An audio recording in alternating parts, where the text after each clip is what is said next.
Thank you. Thank you, everyone, and welcome. I'm Michelle Jeffers with San Francisco Public Library, and I want to thank you for joining us for this event today in partnership with the Bay Area Science Festival.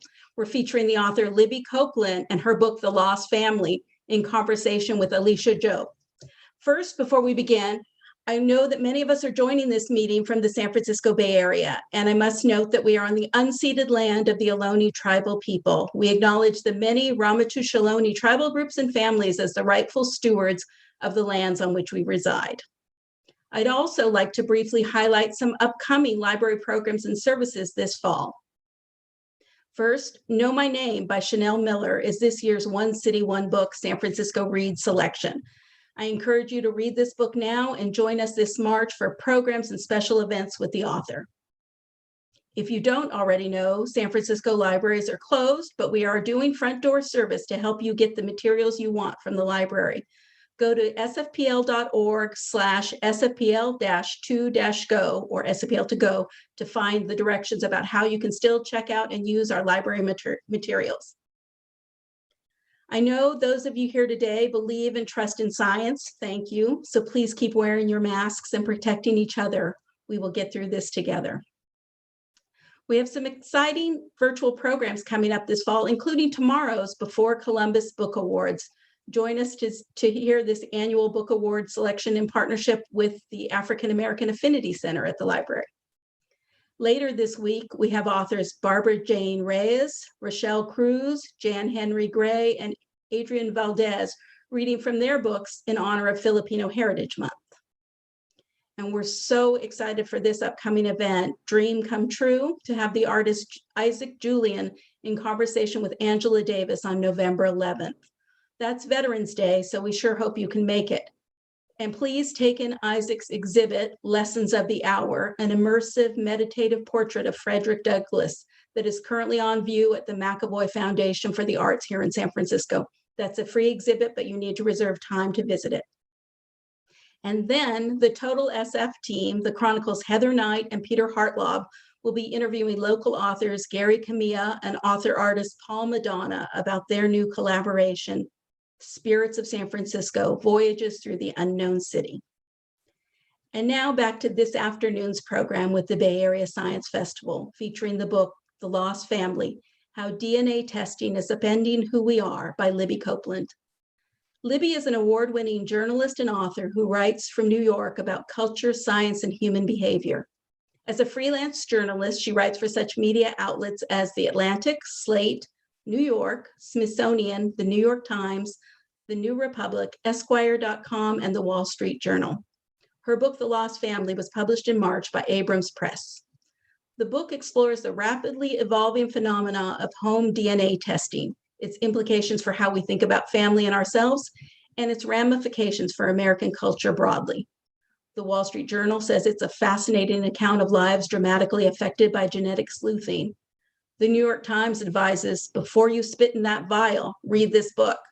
And the Washington Post says The Lost Family reads like an Agatha Christie mystery and wrestles with some of the biggest questions in life. Who are we? What is family? Are we defined by nature, nurture, or both? Libby is joined today by Alicia Joe, the Chief Science Officer at Color. Alicia is a scientist with a background in molecular biology, clinical genetics, and cancer biology. At Color, Alicia is responsible for starting and growing the scientific affairs team. Prior to Color, Alicia spent 15 years in academia and received her training at MIT, Harvard, and UCSF. Alicia is also a principal investigator as part of the NIH's All of Us research program, a historic effort to recruit 1 million individuals to accelerate health research and medical breakthroughs for all of us. Thank you again, Bay Area Science Festival, and welcome Libby and Alicia. We'll start with a conversation between the two of them and have questions at the end. If you're watching us on Zoom, please put your questions in the Q&A function. If you're watching from YouTube, put your questions in the chat. Looking forward to this. Thank you, everyone. Thank you so much, Michelle. I'm so excited to be having this conversation, Libby. I read your book this week and thought you did an amazing job sort of talking through all the implications of doing DNA at home DNA testing. You know, as a geneticist, I was amazed at how well you were able to convey some of these concepts in your book. I'm really curious and would love to hear from you what drove you to start writing this book. Yeah, thank you. It's so lovely to be here with you, and I'm really just excited. Um, so I I've been a journalist for 22 years, and I've become increasingly interested in how culture and science intersect and how technology can shape human behavior. And about 3 years ago, I wrote a story for the Washington Post about the unexpected consequences of DNA testing, right? So many people are testing on a lark because they see a sale. They see that there's a holiday sale, a Thanksgiving sale for a DNA test, or they receive a DNA test as a gift, often from family, because it is the gift that you get for the person in your life who already has everything. And the very way in which we engage with recreational DNA testing is that it is recreational, that it is a form of entertainment. And so most of us, when we pay for a test, are not necessarily expecting anything particularly profound. We are expecting a little bit of additional knowledge about our roots, maybe some sense of expansion about our family, but everything at a somewhat of a psychological and emotional remove.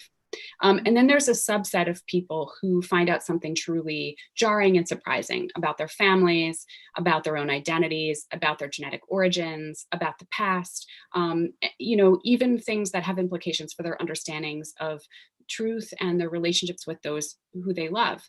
And so I was interested in that sort of facet of DNA testing, because even though it's a minority of people, so many people have tested by now that that minority is a really substantial proportion of the American population.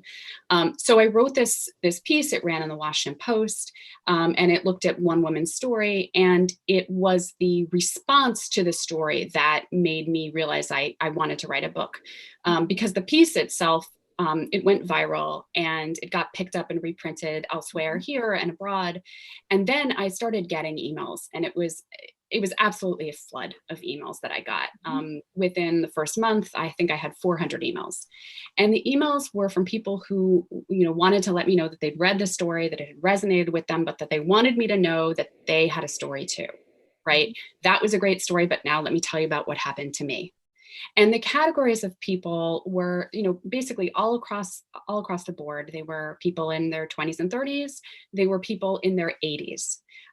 They were people who were discovering, for instance, that they were not genetically related to their fathers. That's called in this world an NPE, for non-paternity event, or not parent expected. Sometimes it's known as misattributed parentage. It's one of the most common kinds of DNA surprises you can get. And it can be like a really traumatic revelation to experience. There were people who were discovering that they had half siblings they didn't know about, perhaps conceived well before their parents got together. So there were those who were discovering they were donor conceived and hadn't been told. There were many people who had been adopted who discovered that they were able to use DNA testing to find their birth families. And then there were some people who did not know that they were adopted, had not been told, and they discovered through the process of testing. And there are other kinds of surprises. One of the other kind of buckets that I wanted to explore in the book, and I kind of go through all the kind of categories of surprises, is hidden genetic ancestry. So situations where people's families chose to assimilate their way out of their ethnic identity after immigration, or in some cases chose to pass, for instance, light-skinned African Americans chose to pass as white when they could to escape rampant discrimination.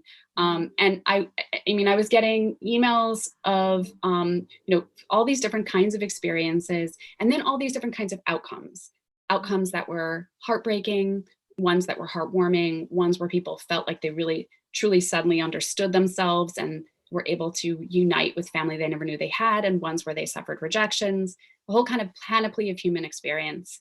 And it was all of this that led me to want to write the book.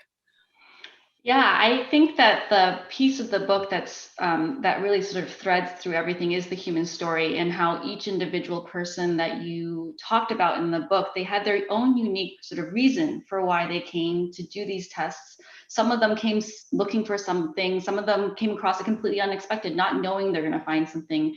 And I think one of the most interesting things is just seeing how even for the people who it felt like they did this recreationally, they weren't expecting something, they did get caught up in sort of finding the answer or unraveling this mystery. In your book, you could talk about this concept of seekers, these individuals who are really looking for an answer. And you've interviewed many of them. What do you think is sort of the common thread that you've seen through all of these individuals who categorize themselves as seekers? Yeah, I think in many ways, many of us are seekers here in America, right? And I think that has to do with the history of America. It has to do with the pressures of assimilation. It has to do um, with emigrating here and wanting to be truly American, whatever that meant, depending on the era. And so sometimes losing parts of the old country in order to fit into the new country. And that has led to I would say generations of Americans who now are kind of very curious. They don't often know where they come from. And there's this push for authenticity now, right? Like the authenticity of your own identity, essentially. And it's difficult to define yourself when you don't know where your people come from. So you see this kind of rise in the United States of these shows about genealogy, about DNA testing, within the African American community, among celebrities. Like there's all sorts of different shows. Certainly on PBS, but also on the major networks, where, somebody's, who do you think you are? That kind of like testing, and then this process of discovery of yourself in the present through the past. Mm-hmm. So that's a big chunk of it. And certainly the genealogy community has pushed the DNA testing industry, and in many ways pioneered some of the techniques that have allowed people to find their immediate relatives, their immediate genetic relatives. Mm-hmm. And then there's kind of another category of seekers, which are mainstream consumers who didn't necessarily think of themselves as genealogists and kind of fell into the rabbit hole. And I'm sort of more in that bucket myself, because longtime genealogists they know that DNA testing helps you break through a brick wall. And that's the term they use for those instances when you're researching and suddenly the paper records fail to yield an answer, and you ram into that wall and you're totally stuck. And DNA breaks through that, because when you're testing, you're getting two major pieces of information when you're testing at these major companies. You're getting your ethnicity estimate which is this sort of this pie chart that says it's going to give you an estimate of where your people were from, your various branches of people were from, say 500 to 1,000 years ago. And that's a pretty good estimate, but it's not perfect. And the other bucket that you're getting is your genetic relatives. And that can be really, really helpful, right? You connect with those people, you understand their trees, and then you see sort of where you fit into them. The mainstream consumers are often stumbling into this sort of identity as seekers because they discover something that they weren't expecting. Oh, it says I'm 25% Italian, but I never knew that, right? Or it says, it says I have a half sister I didn't know about, and how can that be, right? And so the process of seeking is basically one of realizing you have a question and then saying, and I really, really want to know the answer. And to some extent, I must say, my reporting was biased toward the seekers, because those were the people who wanted to tell their stories. There are people who test and they discover something they weren't expecting. For instance, oh my gosh, my dad's not genetically related to me. And then they walk away. And that's a valid choice as well, right? To kind of leave it. There are cases certainly I encountered where people say, well, this is junk science, I don't believe it. Mm-hmm. And they're just not ready, right? To kind of engage with it. And that's okay. But the people that I was hearing from were the ones who were saying, this is rewriting my personal story, right? This is rewriting my once upon a time. Mm-hmm. And now that I know better the beginnings of my story, my own genetic origins, it changes the whole trajectory of my life. And they wanted to know where their grandparents were from, where their parents were from, if it was a case of misattributed parentage, for instance. Mm-hmm. They wanted to know what they could about the ethnicity, the language, the customs of their forebears. They wanted to know if they have living kin that are close kin around. They wanted often to make connections, or at least to kind of do a little bit of sleuthing online to understand those relations better. So I think that it's a very interesting thing, the rise of this industry, and the numbers are astonishing, both in terms of how big the industry is, in terms of money, but also just the number of kits sold. The rise of this industry has been both a response to and a cause of this seeking process that we Americans are going through right now. Yeah, it's so interesting because if you think about it, then really everyone who takes one of these tests is a seeker in some way. They are taking this test because they think they want to find something interesting, whether it's about confirming sort of what they already know about themselves, or potentially discovering something that they didn't know. In the genetics community, we call sort of these this list of recreational genetics. There's a list that we call sort of look in the mirror traits, right? Things that you already know about yourself, but your genetic test is going to confirm for you. Like, are you light-eyed or dark-eyed? Do you have curly hair or straight hair? These are all things you already know. You can look in the mirror every day and find that out for yourself, and yet people do still want to see it sort of confirmed by their DNA test. You mentioned that when you were looking at the seekers, the majority of the ones you found were female, and you sort of commented a bit in your book about why you thought sort of women were more likely to be seekers than men. Could you expand on that? Yeah, and also I found that the search angels were often female as well. And the search angels are people who are kind of like taking someone else by the hand and saying, listen, I've been through this process myself. I know what these DNA results mean. Let me help you along to understand them and find your genetic family if that's what you want. I don't know exactly why that is, but I did find that women were more often the ones who were wanting to tell their stories, who were wanting to kind of connect up, who were curious, like taking the results and saying, what does this mean? Let's go dig a little farther. And I don't know why that is. I don't know if it has to do with, a bias towards sharing their stories with me, right? Is it just that they're telling their stories more and sharing them on Facebook more? Is it a bent toward genealogy? I don't know. There are obviously many, many men who do genealogy. So that's a good question. No one's asked me that before. Think about it. I'm not sure why. Yeah, I thought it was really interesting. And I think my gut reaction was, oftentimes as females, we are the nurturers of our families and the keepers of our families. And we kind of help.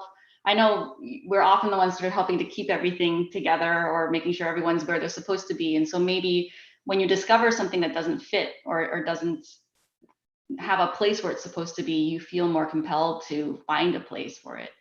Yeah, I mean, I've certainly noticed that in many families, it's the women who are the kind of the keepers of the family maps. Right? The elders who you go to and they say, oh, yes, it was my great aunt who did this and her sister was so-and-so. Now, why that is, like why women are more inclined, at least in this culture, to kind of, be turning in that direction and sort of wanting to maintain those ties, I don't know. But I think you make a good point. Yes, that's true. There's a kind of a tendency towards nurturing and maintenance of family ties, if you will. Yeah, you went through a bit about the search angels. You just mentioned sort of these individuals who are helping other people find their genetic relatives and help solve these mysteries. And you talked in the book a bit about how some of these search angels ended up helping law enforcement to do cold case solving using DNA evidence. And you spent some time going through that in your book and talked about sort of the implication of how DNA testing can sort of change the way forensics is now being used to solve cold cases. Can you talk a bit more about that? Yeah. So, I mean, if you look back at the history of DNA testing, you see that the techniques that were used to solve the Golden State Killer case in 2018, which was the breakout case that kind of changed and led to the field of investigative genetic genealogy, which the FBI and which law enforcement are all now using. Those techniques came out of the field of genetic genealogy to help adopted people find their birth families. So this was not something that emerged from companies like 23andMe and Ancestry. This was something that individual people said, how can we figure out these relationships looking at these, tiny little overlapping genetic segments that are shared between genetic relatives, and how can we make a picture out of those puzzle pieces? It was quite incredible. And they started using those techniques around 2011, 2012. Adoptees did, and hand in hand with search angels, some of whom were themselves adopted persons who had used these techniques themselves. And those techniques, when they came back around and were used in the context of a law enforcement case in 2018, were not new, but many people thought they were because they had not heard of them. I think that the kind of extraordinary thing about genetic genealogy and these techniques that were used to help adoptees and other people find their genetic kin is that you do not need to have the person you are looking for in the database in order to find them, right? That's the kind of mind-blowing moment. Right. So if you are the child of a man and you don't know the identity, let's say if you are an adult child looking for your genetic father, and you don't know his identity and he has never tested, that is not a barrier. Because you are going to be able to find your way to him through the many other relatives in the database. They may only be third cousins, and yet that is enough. And that is what the Golden State Killer case really brought home to many people that they didn't previously know about. And in the wake of that case, which was the first time it had been used in that context, there have been, I've heard an estimate of over 200 similar kinds of cases solved.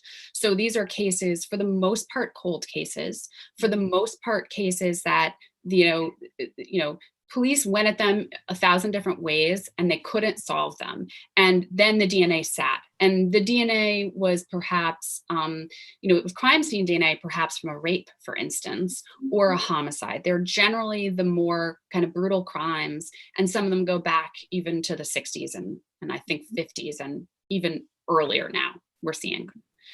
So those cases sat around and they were unable to be solved given those techniques that were available. And then what happened is what came along was genealogical DNA, right? DNA gathered for the purposes of ancestry research. And the solution came about in the form of kind of a third-party website.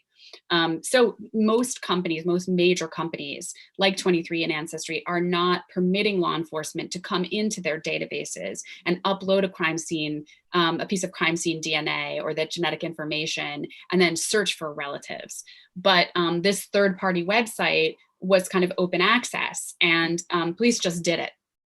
And that sort of led to a kind of a revolution in terms of how these cold cases get solved. And now there's at least 2 databases that are permitting this, and a bit of a debate, I would say, among legal experts, privacy experts, people who very much want old crimes solved, about, whether this is the right thing to do, whether police are going about it in the right way, whether those of us who've donated our genetic information are aware of it enough, right? I shouldn't say donated, but at this point, most people generally are, because there's opt-in, opt-out, but in the beginning there wasn't. So there's all these kind of debates about, is this a violation of the spirit of the Fourth Amendment? And it has, while it's been the subject of court cases, it hasn't really been tested in a way to determine one way or the other whether this is gonna, there's gonna be a significant challenge to this approach. Yeah, it's something that is really, to your point, mind-blowing to realize that these are millions of people who took a DNA test looking for a genealogical answer, looking something to do with their ancestry or their relatives. They contributed that DNA into some database, and now that database of users and their data was used by law enforcement in the Golden State Killer case to actually identify this suspect and eventually arrest him. And certainly, I think no one would have anticipated, no one person in that database would have anticipated that their data could have potentially been used to do that.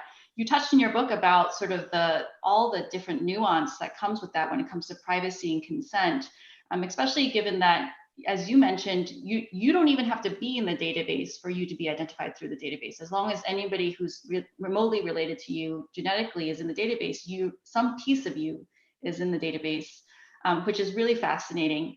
And you talked in the book about how we're at this sort of tipping point of, about 35 million Americans have chosen to take one of these tests. And therefore, it means that, because we've passed that threshold, a majority of Americans potentially are identifiable through these databases because of how many people have already opted in. Can you talk a little bit more about that? Yeah, so I think that's really important to think about. In 2013, if you were to look at all the major databases that were doing DNA testing for genealogical purposes and put together all the numbers of DNA kits that they had sold, it would have been about 1 million. In 2017, when I started writing about this topic for the Washington Post, it was at 8 million the summer that Washington Post piece came out. And then I started writing the book, and the numbers began to swell. Ancestry was running an enormous amount of advertising. The company spent in 2016 and 2017, 100 million in advertising, according to one estimate I found each year. So 200 million in those 2 years. And 23andMe was also spending quite a bit to kind of running to catch up. So you see the sales explode. You see that their Thanksgiving sales and Christmas sales and Father's Day sales and Amazon Prime Day sales. And all of a sudden it becomes the gift for the person in your life who already has everything, right? And so by the time I handed in, I think the draft of my book, it had gone from 8 million to 30 million 2 years later. Wow. 2 years. And now we're at 35 million. And the vast majority of the people in the databases are American. By one estimate, about 80%. So what does that mean? That means if you look at the data, that's close to 9% of the US population that has tested, which means we are all implicated by this technology. Whether or not you choose to test, there's increasingly not an option to opt out, right? Because whether or not you've tested, a third cousin, a second cousin, a first cousin of yours is in there, an aunt, an adult child, a half sibling. And that means that if there is a secret in your family, a secret of a genetic nature, it's going to come out.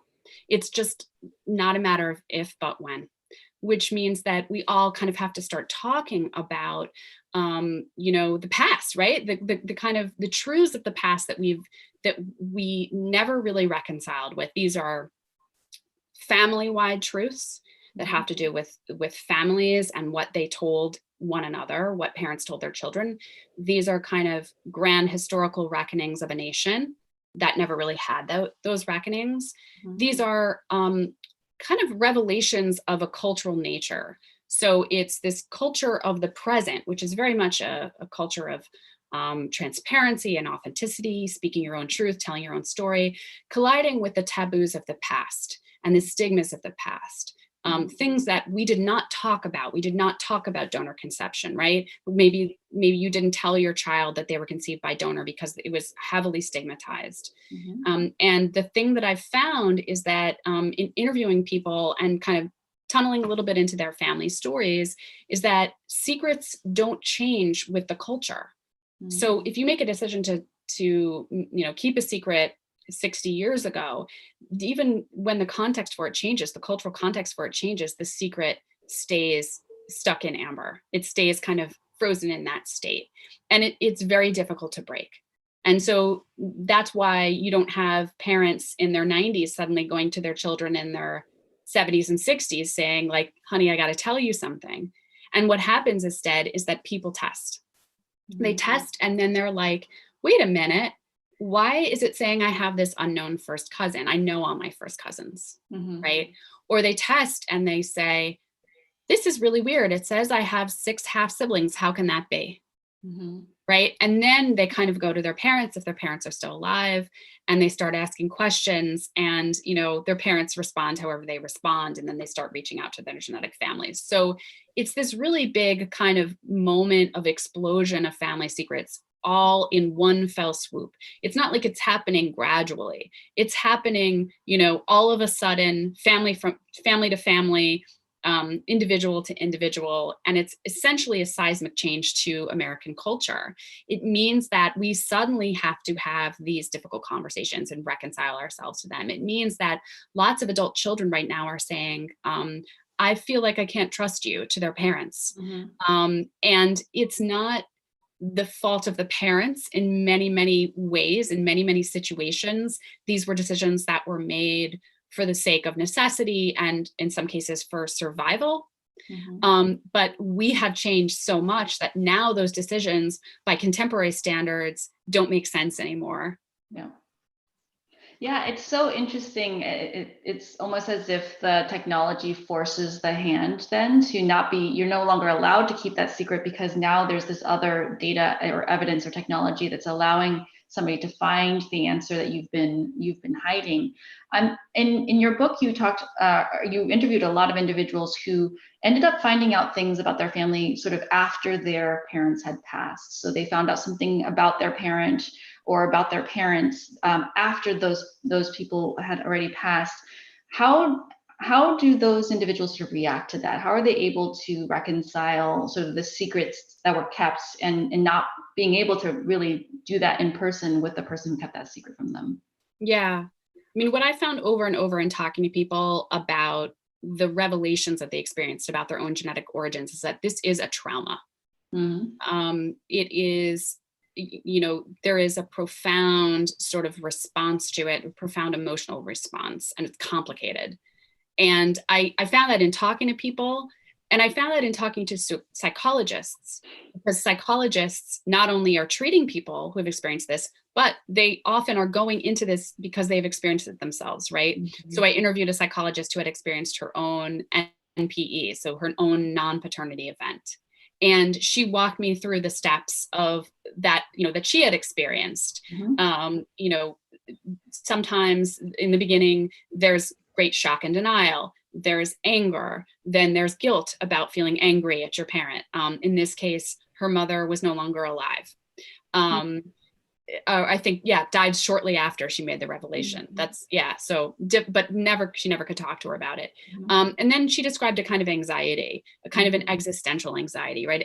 Anxiety about the loss of identity. So you start with a kind of a trauma, and then you want, if possible, to get your questions answered. I mean, that is always the kind of next step. And that means going to your parents and sometimes reaching out to, say, the stranger who contributed half your genetic material, whose name you've never heard before. And the process of going to the parents is often very important. And so if you can't talk to them, there's a kind of just a big nagging question hanging over it. And I think it's the questions and the uncertainty that are so difficult for people. I mean, among other things, loss of trust as well, and a sense of dislocation, of course. But this question of, if only I had known, who would I have been if I had known? And then if you can't talk to your parents about it, why did you make this decision? Did you, if it's a case of, like, I write about a woman named Linda who discovers that she's adopted, and she didn't know it, through a DNA test, and reaches out to both sides of her family, her genetic family, and on her mother's side, her genetic mother is dead.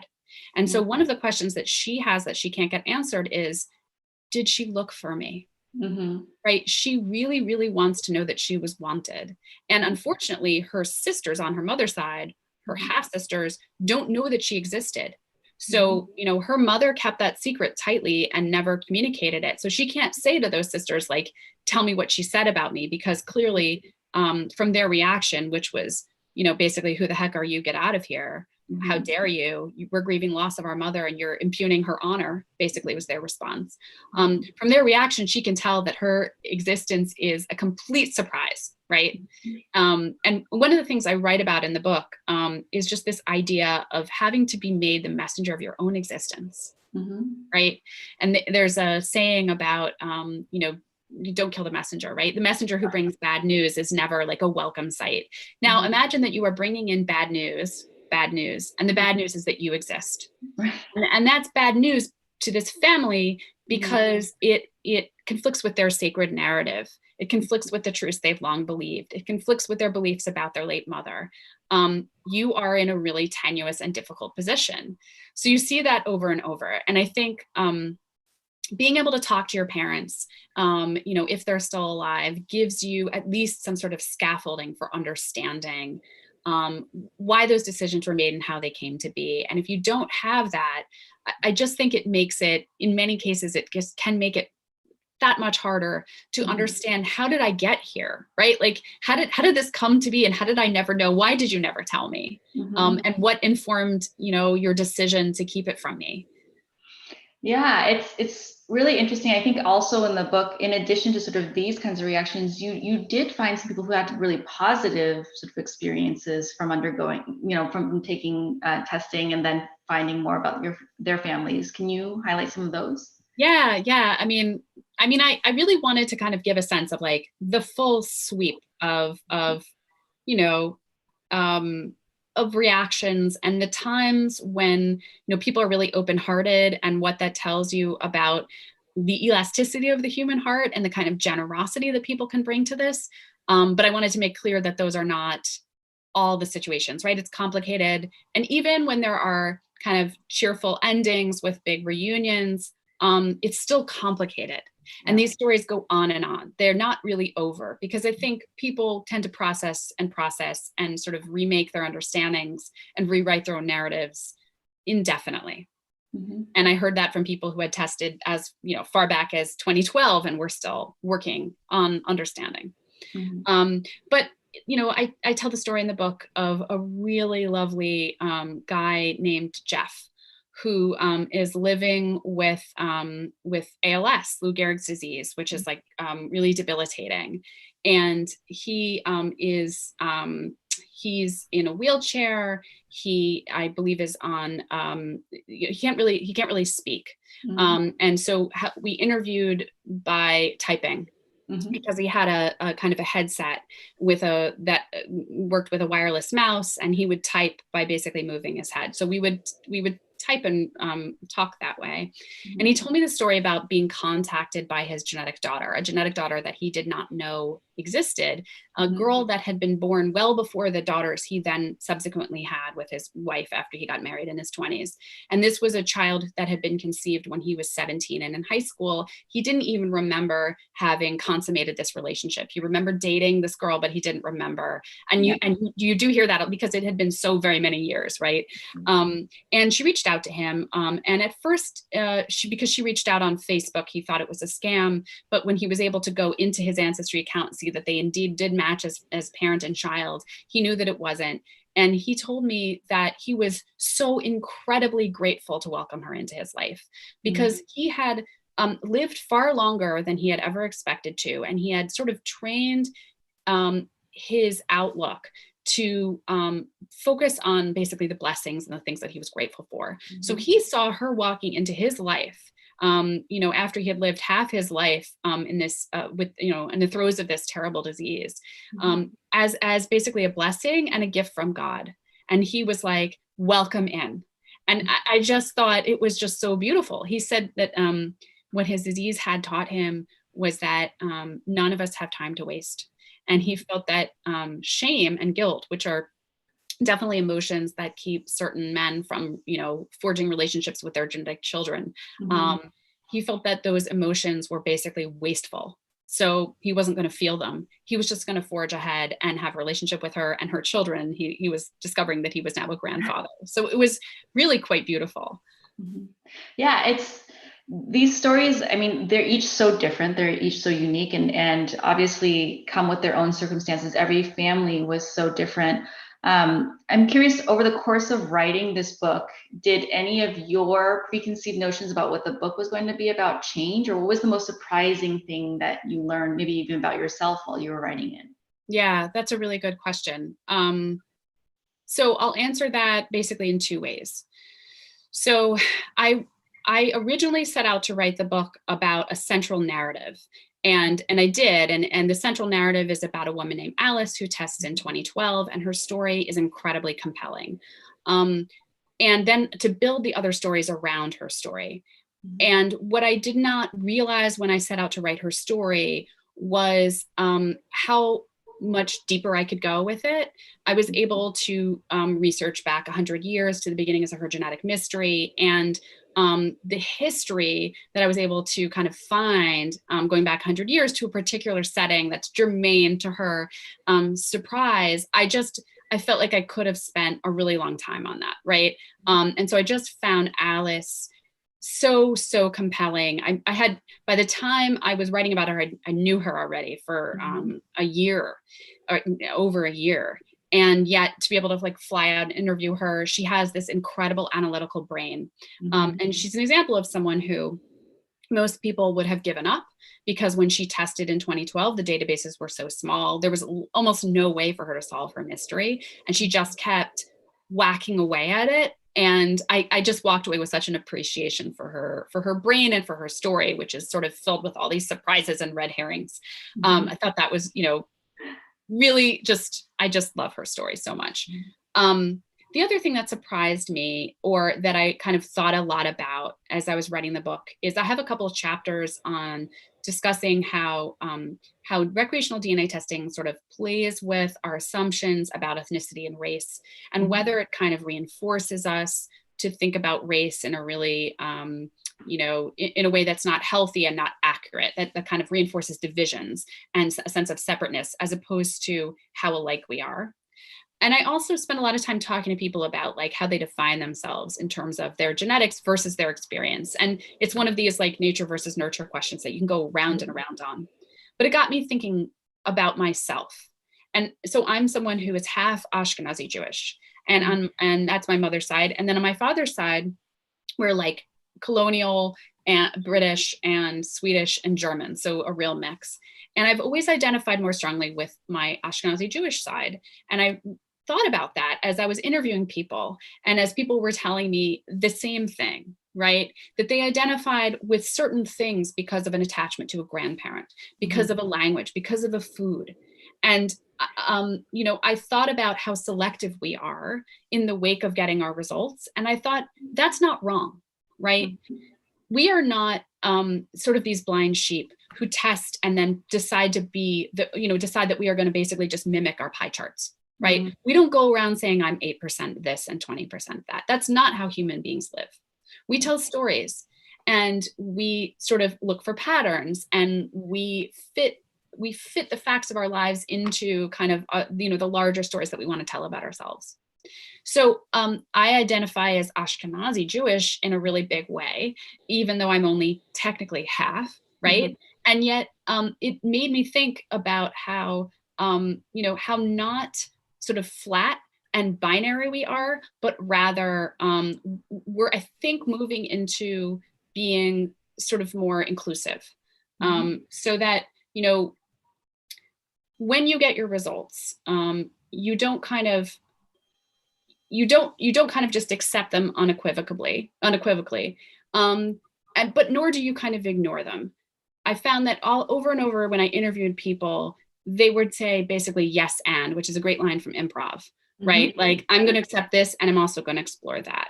And I found that in terms of ethnicity, and I found that in terms of family, that in the best case scenarios, the most hopeful situations, that people said, okay, this information is telling me that the man who raised me is not my genetic dad, but I'm not throwing over this man and then just going on a hunt for my genetic dad and I'm only gonna have a relationship with him, right? It's not that. It's that you have perhaps two fathers, if that's what feels appropriate to you. It's that you have two relationships, and whatever the language is, you have to figure out, because clearly the language is not equal to this moment.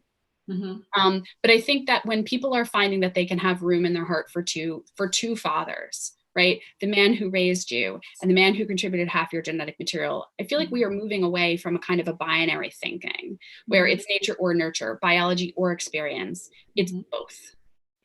Yeah, it's really interesting. Actually, I was going to ask you, having now written this book, do you have a point of view about nature versus nurture? Yeah, I think it's a debate that is a kind of how do I say? I'm not saying I think that it's a waste of time, but I think it's unanswerable, right? And I think, you know more than anyone, that when you look at, for instance, at disease, that it is not something that can be reduced to one or the other. And I think as humans, we tend to think about genetics as having great power to tell our fortunes. And that's just simply not the reality when you look at the nature of disease.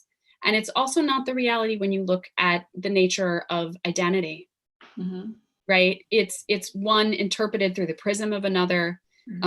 It's also not fixed. And DNA testing teaches us that certainly right now, because a lot of people are going, oh my gosh, wow, I didn't know this about myself. But no, your kind of identity morphs over time and changes, partly as a result of your interactions, your experiences, how people respond to you, how they see you. It's not a one and done thing, it's a living thing. Yeah, it's definitely something I feel like in the genetics community, we definitely know that we talk about DNA as the blueprint for who you are. And it's a bit of a misnomer because it's not a blueprint. It doesn't have all the information in there. There's a lot of other things that will contribute to you being who you are. And I do think that one of the things that we as a field are trying to change public perception about is that it's not as written in stone as you think it is. It's not going to tell you exactly how your life is going to be or who you're going to become. It's just another piece of data that contributes to the final picture that is who you are. And I think you capture that really beautifully in your book. Thank you so much. I see Michelle's popping back up. So Michelle, do you want us to keep going or do you want us to pause? I wanted to share some of the questions that are coming in from the audience, if that's okay. And one of them, it seems like what we were just talking about, which is, what do you think about using DNA and historical documents available on the internet, using it for therapy as a kind of therapy? That is so interesting. Wow, that's really interesting. And I'd love to know more from that person about, sort of about how they see that. Yeah, I don't know. I think that delving into the past to kind of better understand the present is a really kind of profound endeavor. And generations of genealogists have used this basically to kind of deepen their understanding of where they come from. The absolutely amazing thing that happened to me while writing this book was we found relatives, living relatives in Sweden that we would never have otherwise known existed, because even though the Swedes have great paper records, there was a kind of a break in the line. And so we would not have known these relatives were there. And what it allowed us to do was to travel to Sweden and then to actually meet them and to see where I went with my dad and his sister, and they were able to see where their grandmother had grown up and before she emigrated in the 1890s, which seems like a really long time ago, but when you have a living second cousin, it doesn't seem like that kind of far apart of a relation. So I don't know that I would characterize that as therapy, but I walked away from that feeling such a more deep understanding of where this particular branch had come from and kind of the poverty and circumstances that my dad's grandmother was trying to escape, and also better understanding his relationship with her.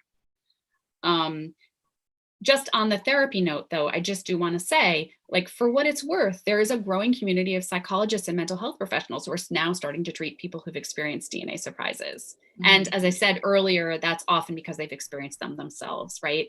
And they're very, very conscious of the fact that if you haven't experienced this, you might not be able to treat it, because you might not understand kind of the profundity of the experience, right? And that it can be a trauma. So there's a kind of a growing now understanding of kind of the weight of that kind of discovery within the mental health community. It's small still, but it's getting there. Important. Here's another question that I think was just fascinating from Jackie. She said, should the more than 500 children that were separated from their migrant parents at the southern border, whose parents allegedly cannot be located, should they be DNA tested to reunite with their parents? And what are the ethical and moral issues involved? Yeah, that's a really good question. And I think there was, I think I've read discussion about it, but it's been a while, so I can't say that I know the details of that. I think it's complicated when you're talking about a kind of a public-private partnership, right? So potentially, if the government were in the business of doing DNA testing through a recreational DNA testing company, there could be issues with that. Leaving aside for the moment the fact that law enforcement is doing that, there would be questions perhaps about privacy of the children. And then on the other hand, if the government were doing it in the absence of those large databases, would they be able to get the results that would actually help them? And more broadly, I will say, there's certain groups that are more well represented in the databases. So white Europeans tend to be more well represented. I'm sorry, white European Americans.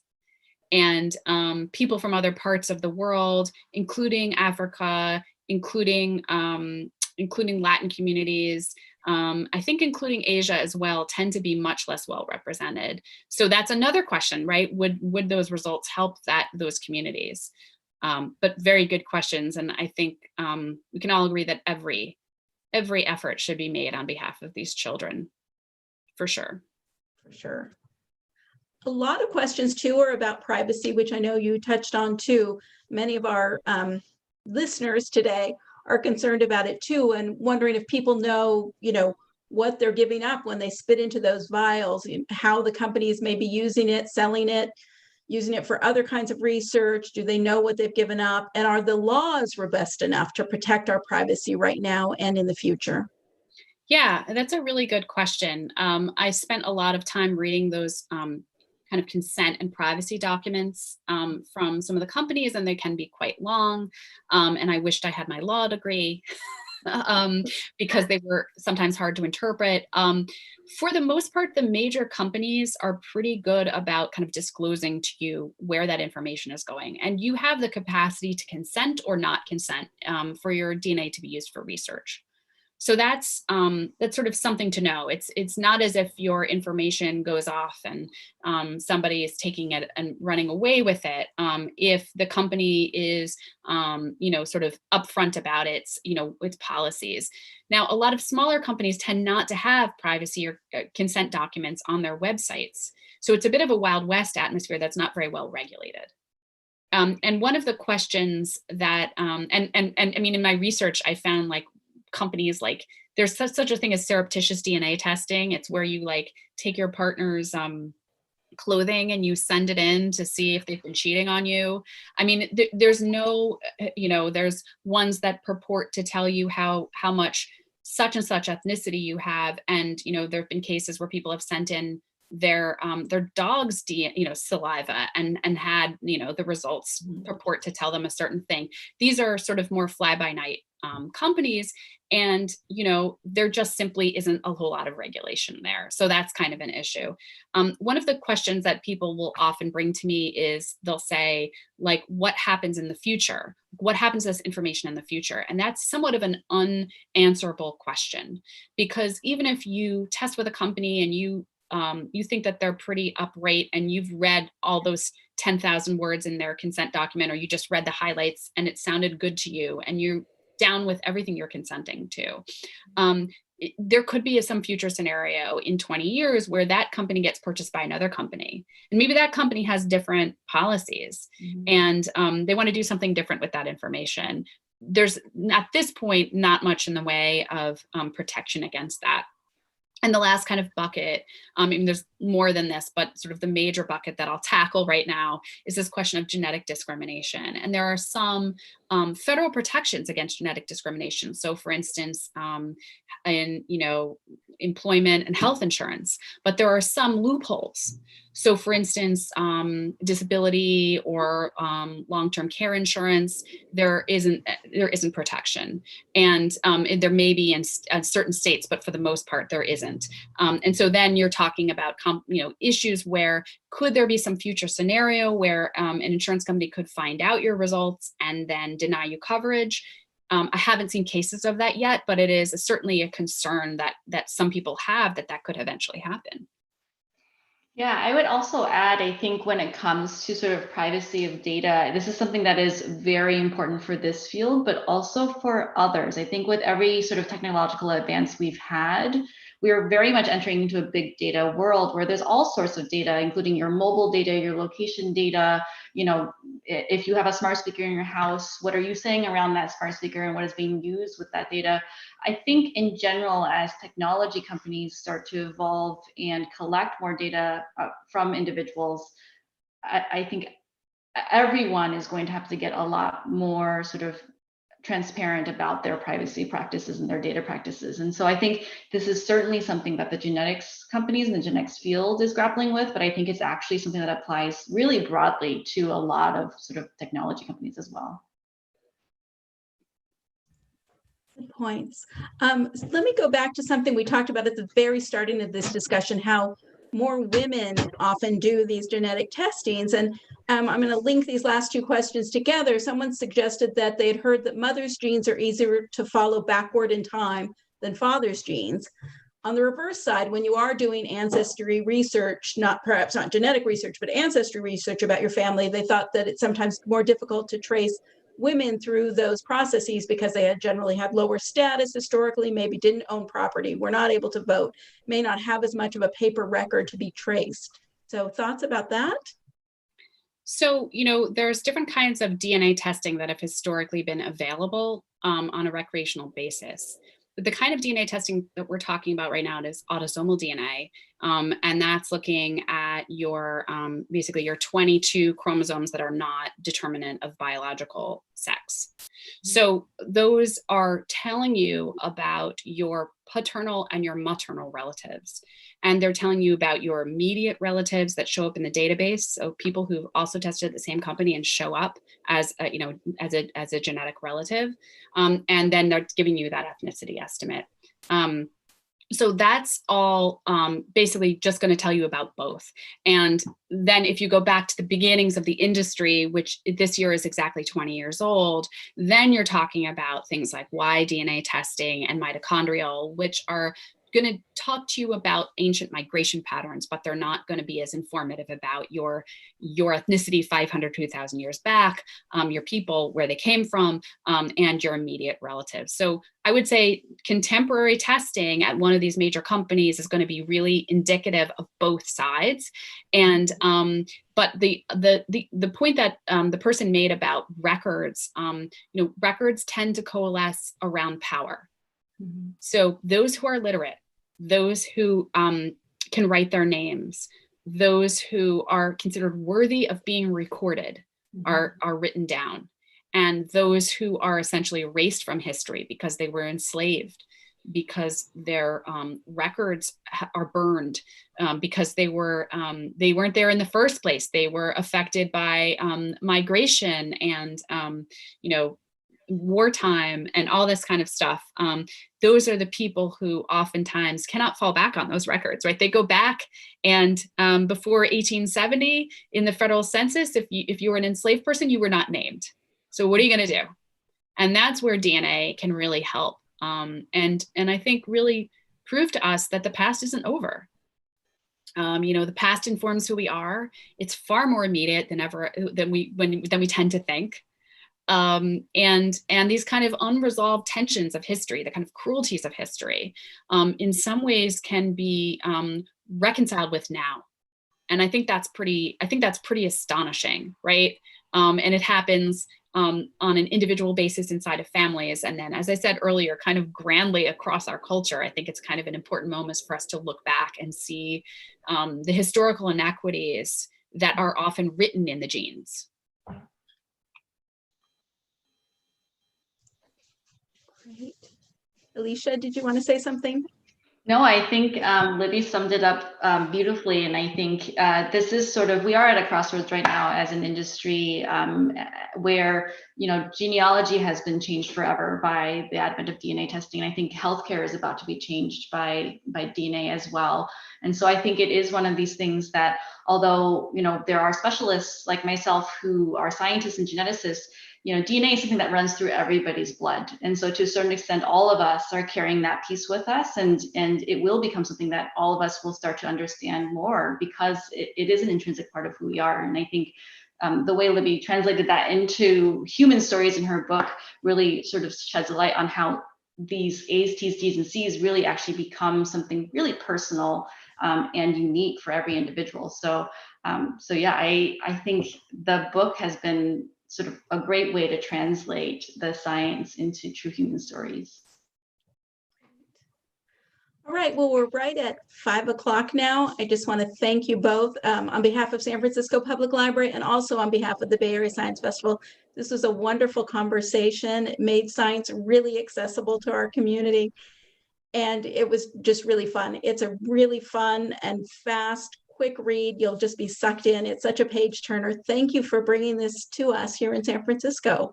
And thanks, Bay Area Science Festival. Thanks, friends of the library. And thank you, everybody who spent your Saturday afternoons with us. This was great.